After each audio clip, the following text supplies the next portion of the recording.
2024 समाप्त होने के पहले हिंदुस्तान का रोड इंफ्रास्ट्रक्चर अमेरिका के बराबर होगा। 8 साल में जितना रोड का काम हुआ, मैं दावे के साथ कह सकता हूँ कि पिछले 65-66 साल में जितना काम नहीं हुआ उतना 8 साल में हमने किया है। इथेनॉल आया, हम चाहते हैं कि हमारे किसान अन्नदाता नहीं ऊर्जादाता बने। We have the waiting list for 1 year for four wheeler car, electric car of one of the private company. 27 साल से गुजरात में सरकार है भाजपा की, आने वाले चुनाव भी है, हिमाचल में भी है।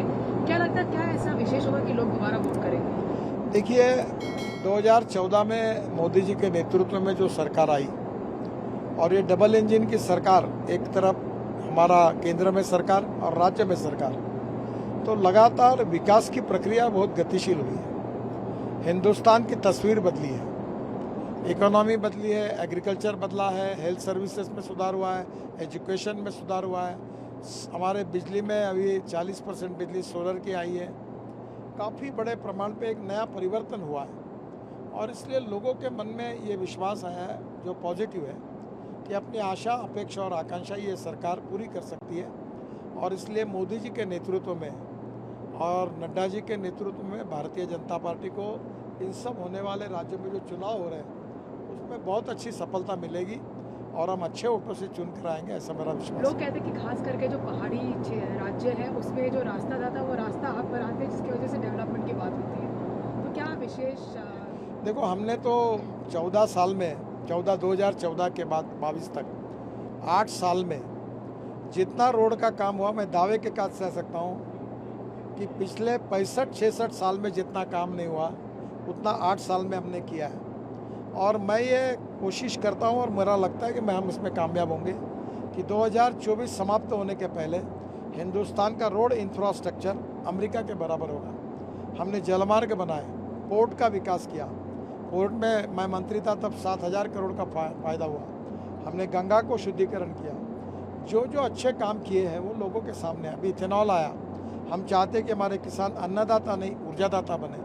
और इन सब बातों पर ज़मीन पर जो सक्सेस स्टोरी बनी है उसी के आधार पर आशा, अपेक्षा और आकांक्षाएं लोगों की बढ़ी है।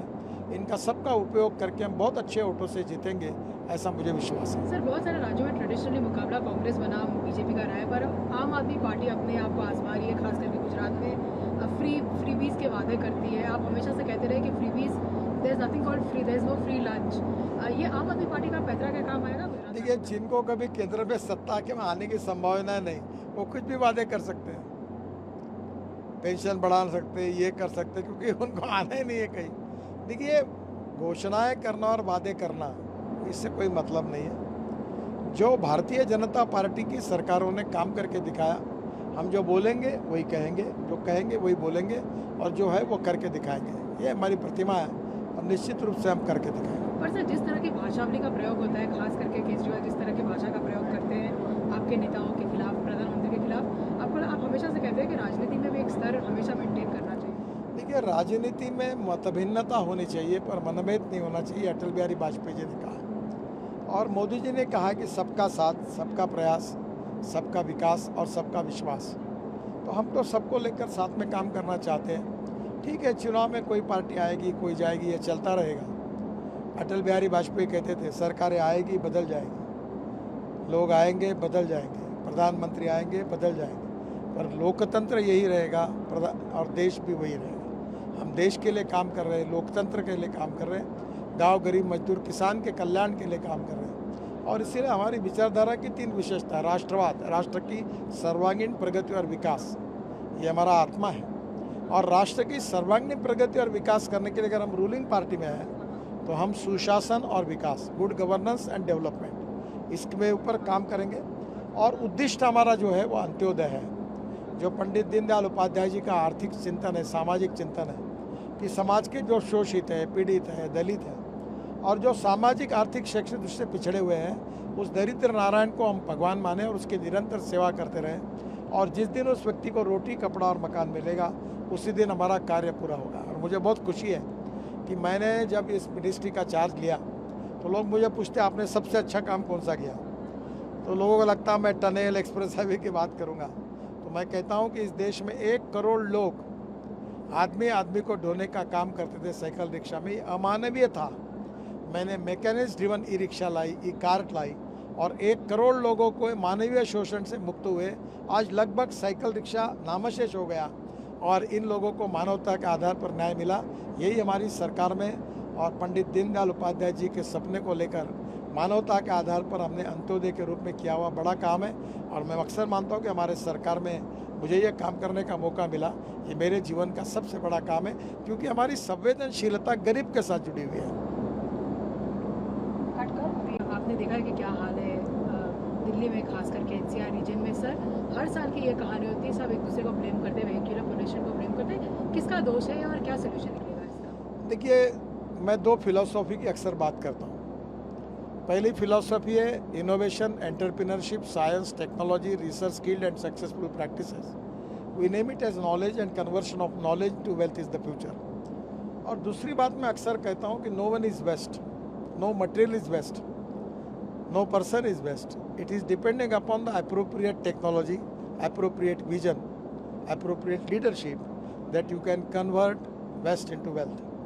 और इसीलिए मैं बहुत सालों से कह रहा हूँ और मुझे खुशी है कि दिल्ली में के पोल्यूशन के बारे में, एयर पोल्यूशन, वाटर पोल्यूशन और साउंड पोल्यूशन, इसको दूर करना हमारी सर्वोच्च प्राथमिकता है। मैं दिल्ली के आजू बाजू में 60,000 करोड़ के रोड बना रहा हूँ, कुछ पूरे हुए, कुछ काम चल रहे हैं। तो पहली बात, ट्रैफिक जाम से मुक्ति मिलेगी। दूसरी बात, पेट्रोल डीजल के कारण फॉसिल फ्यूल का 16 लाख करोड़ का इंपोर्ट है, उसके कारण हमारे यहाँ हमने electric, ethanol, methanol, biodiesel, bio CNG और इलेक्ट्रिक और अब ग्रीन हाइड्रोजन लाया। मैं ग्रीन हाइड्रोजन के गाड़ी में घूमता हूँ, प्रचार करता हूँ कि अब ग्रीन हाइड्रोजन बनाओ, हाइड्रोजन मिशन आ रहा है। इलेक्ट्रिक की बसेस आ गई, इलेक्ट्रिक की ऑटो रिक्शा आ गई, इलेक्ट्रिक की स्कूटर आई, इलेक्ट्रिक की बसेस अभी हमारे देश में 5,500 बसेस का टेंडर आया। एक डीजल बस चलने के लिए 115 रुपये किलोमीटर खर्चा है और नॉन एसी इलेक्ट्रिक बस को 39 रुपीज़ और एसी बस को 41 रुपीज़। हम एसी बस में लोगों को घुमाकर 25-30 तक के टिकट रेट कम कर सकते हैं। तो अभी डबल डेकर इलेक्ट्रिकल बस मैंने अभी मुंबई में लॉन्च की, अब डबल डेकर बस चालू हो जाएगी। तो धीरे धीरे फॉसिल फ्यूल का कंजम्पशन 16 लाख करोड़ का है और इसलिए हमारा देश का किसान अब अन्नदाता नहीं, ऊर्जादाता बने। Green hydrogen, ethanol, bio CNG, bio LNG तैयार करें। हमने परली से बायो सीएनजी, बायो एलएनजी बनाया जिसमें ट्रैक्टर और बसेस चल सकती है। परली से पानीपत में एक बहुत बड़ा प्रोजेक्ट डाला गया है जिसमें से इंडियन ऑयल ने डाला है। मुझे बहुत खुशी है, बहुत दिनों से हम उसके पीछे थे और वो प्रोजेक्ट सक्सेसफुल एक्सपेरिमेंट। आप जरा जाओ वहाँ, परली से 1 lakh litre ethanol per day और 150 टन बायो बिटुमिन बन रहा है। और मैंने इंडियन ऑयल को कहा, आप जितना बिटुमिन बना उतना मैं खरीद लूँगा रोड के लिए। अब नई टेक्नोलॉजी CSR और हमारी सेंट्रल रिसर्च ऑर्गेनाइजेशन का मेरे सामने प्रेजेंटेशन हुआ और 2 महीने में हम एक नई स्कीम लॉन्च कर रहे हैं कि कोई भी बेरोजगार व्यक्ति एक ट्रैक्टर मोल्डेड ऐसा यूनिट करेगा जिसमें परली डालकर एक लिक्विड बायो बिटुमिन तैयार होगा और हम रोड में डालेंगे, हम खरीदी करेंगे। तो परली से बिटुमिन बनेगा तो परली जलाने की आवश्यकता नहीं है। अब परली को अगर 2,000 रुपये लीटर, अगर 2,000 रुपये टन भाव मिलेगा तो परली बेची जाएगी। अगर ये जो गाजीपुर की वेस्ट है इसको सेग्रीगेट करके ऑर्गेनिक वेस्ट से ग्रीन हाइड्रोजन बनेगा, गंदे पानी से ग्रीन हाइड्रोजन बनेगा और सेग्रीगेट करने के लिए रूफटॉप सोलर होगा तो 70% के प्राइस ग्रीन हाइड्रोजन बनाने के लिए पावर की है। तो मेरा सपना है कि $1 पर किलो अगर हाइड्रोजन बनेगा तो 450 किलोमीटर हमारी कार चलेगी। बंगलो अभी जर्मनी में 1000 किलोमीटर ट्रेन ग्रीन हाइड्रोजन पे चली। हमारे हवाई जहाज हाइड्रोजन पे चल रहे हैं। हमारी chemical factory, pharmaceutical factory, steel industry में कोयले के बजाय हाइड्रोजन पे चलेंगे बॉयलर। वो दिन अब दूर नहीं है और लगातार टेक्नोलॉजी का ट्रांसफॉर्मेशन हम करेंगे तो पोल्यूशन ही नहीं होगा। और इसलिए ethics, economy, ecology and environment, ये 3 इंपॉर्टेंट ईज है। इथिक्स की बात एजुकेशन और कल्चर और बाकी बातों में होती है। इकोनॉमी की आत्मनिर्भर भारत और $5 ट्रिलियन के काम कर रहे हैं वो आपको पता है। अब इकोलॉजी एंड एनवायरनमेंट में हमको प्रदूषण को कम करना है। सुप्रीम कोर्ट के चीफ जस्टिस बोबड़े साहब थे, तब उन्होंने मुझे कहा था, मैंने एक प्रेजेंटेशन उनको दिया है, मैं वो कॉपी आपको दूंगा। मैंने इसका अध्ययन किया और मुझे लगता है कि दिल्ली का प्रदूषण हटाना थोड़ा कठिन है पर असंभव नहीं है।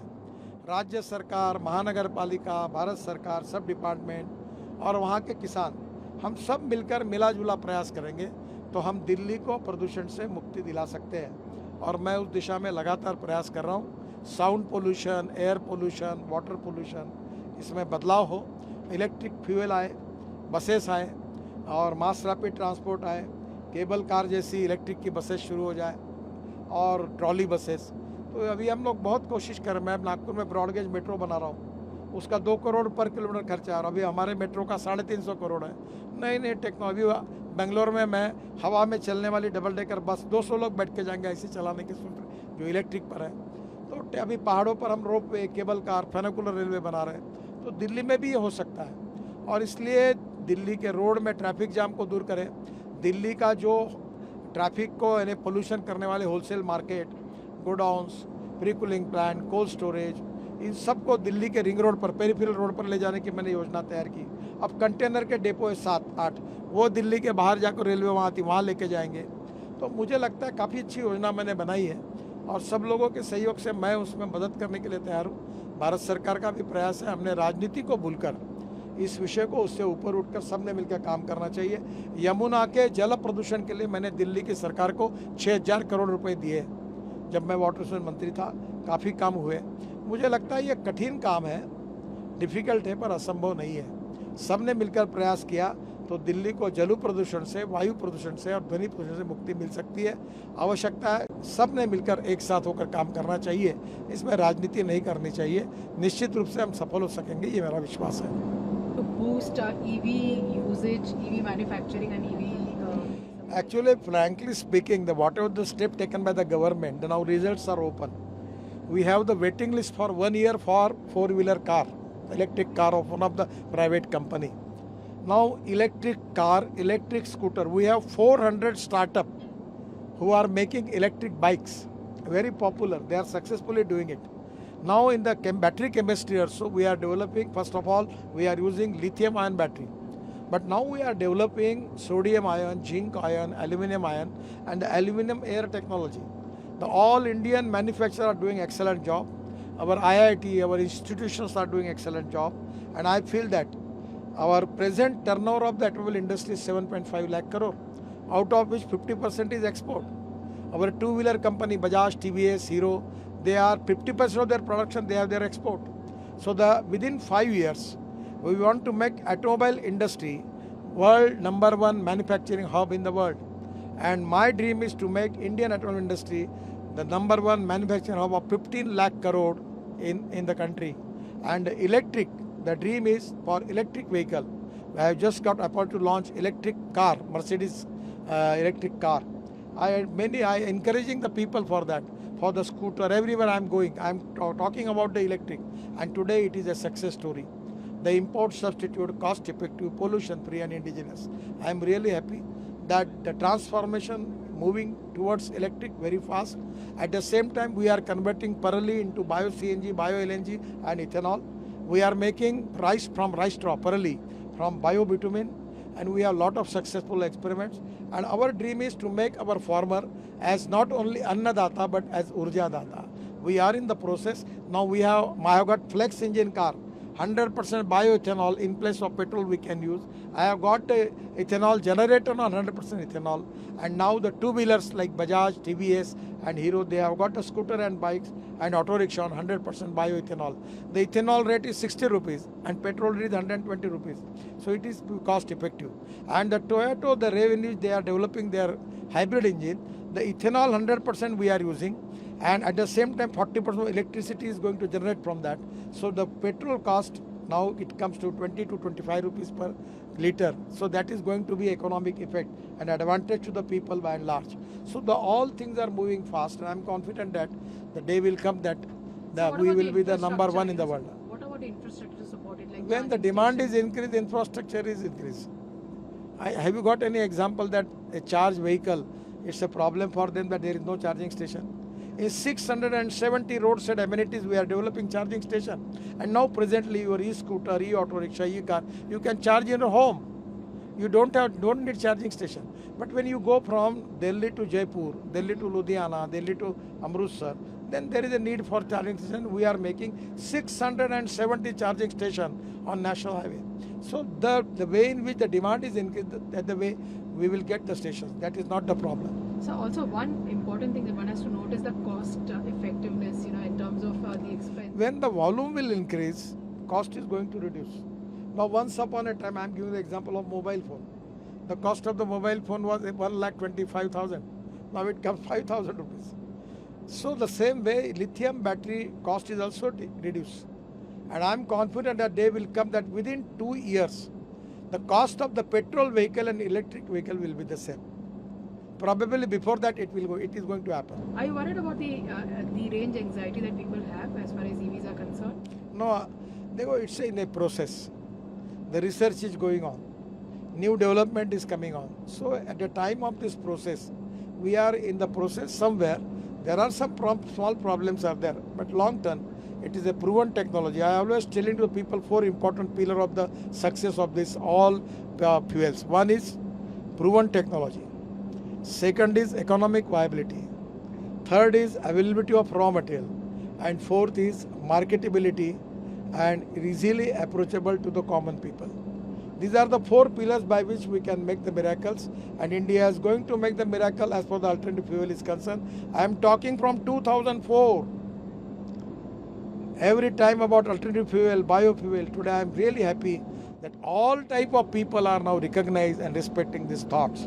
And it is import substitute, cost effective, pollution free and indigenous. If you are going to save the import of 16 lakh crore, you imagine this money is going to the hands of the poor people, farmers, young talented engineers who can manufacture all these things, and that is going to create more employment potential for the country, and that is going to create more export for the country, and that is exactly the dream of our Prime Minister, to make India Atmanirbhar Bharat and making the economy of $5 trillion. So my final question to you, we've seen a lot of improvisation, a lot of amendments as far as the Motor Vehicles Act is concerned. Now with the fact that you also have to wear seat belts at the back, what is the reason that is being enforced, and are all vehicles equipped with to follow that while challans are being made? Actually, frankly speaking, my department, everything is a success story. I don't have any hesitation to accept it. That we have 5 lakhs accidents, 1,50,000 deaths, and in the death, the age group 18 to 34, the 65% of the young people are there. I am really very much annoyed about all these things. We are trying our level best to reduce the accident, but still I am not satisfied about the result. We are the highest in the world, and that is the reason. This is 4 important pillars. One is education, where we need to create awareness in the mind of the people. We need cooperation from the media regarding the people cooperation. Without that, it is not possible. Then automobile engineering, we are taking decisions like all these things which you are referring to me. At the same time, road engineering, we have already spent 35,000 crore for improving the black spots, and we are now improving road engineering. And the 4th is emergency. We are giving ambulances, how we can save the life of the people. Now we are talking of organ transplantation, and we are talking immediately by helicopter ambulance we can take the accident people taking to the hospital. We are trying, we are doing, but we need support from the people. And I am really frankly speaking, I accept that. We are trying our level best, but still up to the mark, we don't have that much success. Are we going to see any more stricter norms coming into place, including? No, it is not only that it can resolve the problem by only to make the stringent law. We need to change the mindset of the people by and large. They should obey the rules of the road. If the red signal is there, you should stop there. That is to be one of the important problems. There is no fear about the law, and at the same time there is no respect for the law. This type of behavior of some sort of the people is really bad for the society, not for the society but for the deaf people also. Because of the accident, the people are losing their life. So this is the time that with the cooperation of media, universities, education institutions, NGOs, social organizations, governments, and everywhere we need your cooperation, and we need to make this success story before end of 24 end. My dream is to reduce the 50% of accidents and deaths. We are highest in the world. It's really a great painful for me. I am trying my level best, but I admit that still whatever I expecting, I am not getting the result.